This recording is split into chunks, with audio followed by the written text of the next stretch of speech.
Okay, so imagine a bunch of toga-wearing dudes arguing about politics. That's basically ancient Greece and Rome, right? But here's the thing, those old arguments still matter today. We're talking Cicero, Aristotle, Plato.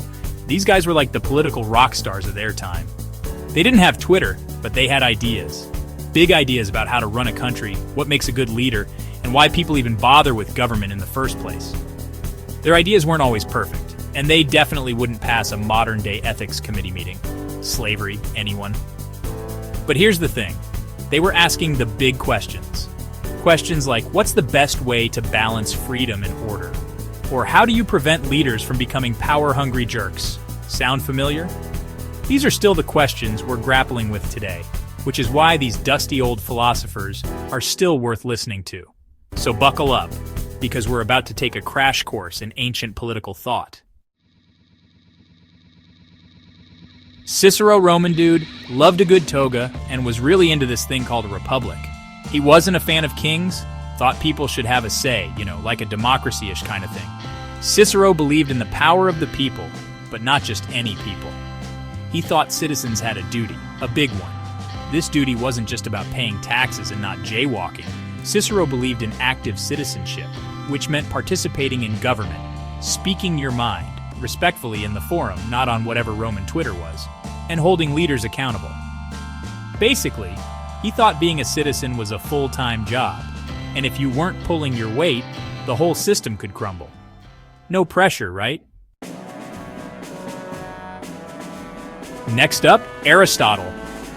This guy was a student of Plato and kind of a big deal. He was into observing stuff, like really into it.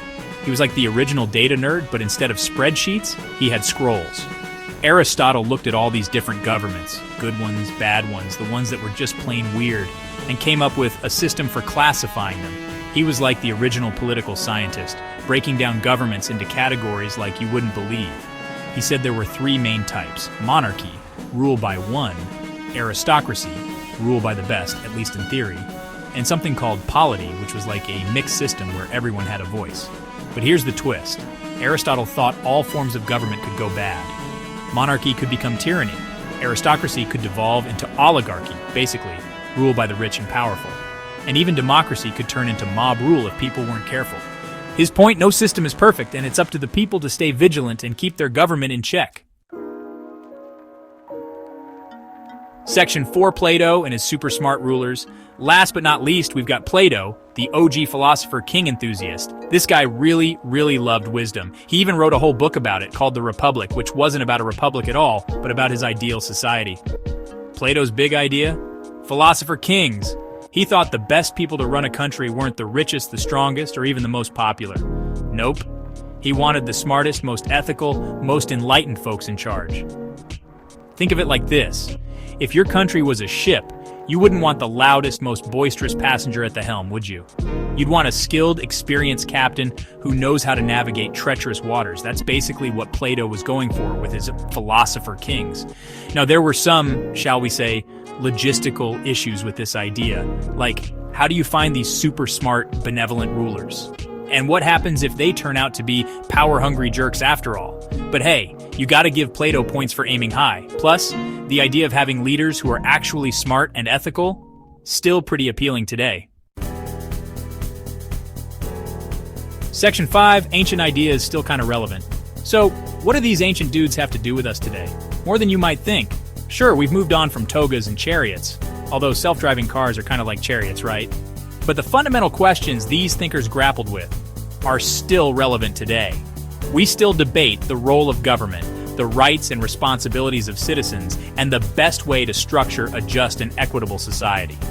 Cicero's emphasis on civic duty reminds us that democracy is not a spectator sport.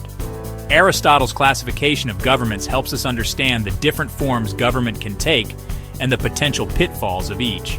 And while we might not be searching for philosopher kings anytime soon, Plato's vision of a society ruled by wisdom and ethics still holds a certain appeal.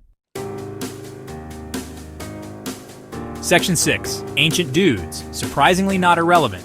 So next time you're feeling cynical about politics, remember those toga-clad philosophers from way back when. They may not have had all the answers, but they were asking the right questions. Questions that are just as relevant today as they were centuries ago. And hey, if they could grapple with these issues without the help of smartphones and the internet, maybe, just maybe, there's hope for us yet.